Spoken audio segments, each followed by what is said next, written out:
Haukiba May ahumdagi Kanglup anigi marakta thokliba erang asi Manipur Govt amadi Central Govt tumminna leithokpasi yaningde haiduna ngasi BT Road ta leiba Manipur Pradesh Congress Committee gi office ta press meet pangthokre. Press meet aduda working president KH Debabrata MPCC gi vice president Hareshwar Goswami amadi atai members singsu saruk yakhe.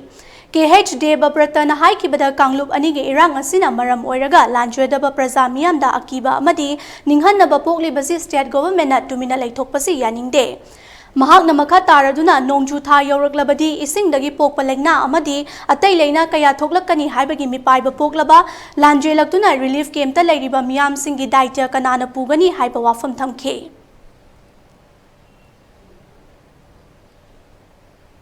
Tohung khanda batong na tawba tabak tawba hitaba no tawba se masi am daita yawdaba praja ninghan na matam moibi khoina being a responsible opposition thamjabani 1.2% of the population wa ba kanda suga no wa ba ge budget tagi 5% kakera 4% kakera aduga 10% kakera hide na wa ba situation lakdabani na including defend akogi internal disturbance control tawno hono da changwa khorosto Madusu, under the budget, say, Lloyd and Lepaga, Adum percentage, 10% Kabudam sufficient or again in a Kaleba. When suggestion,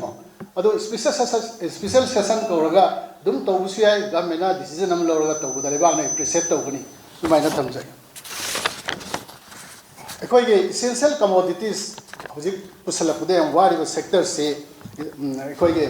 Maruena, can say Tupulimpal, Lambisi. Atai di ampare jiriba min phal si am smooth ore na ngasi transport organization sing dai koina phangba report ayu kadum phange aduga maru oina tupul imphal si labi am phatak aduna kano si hana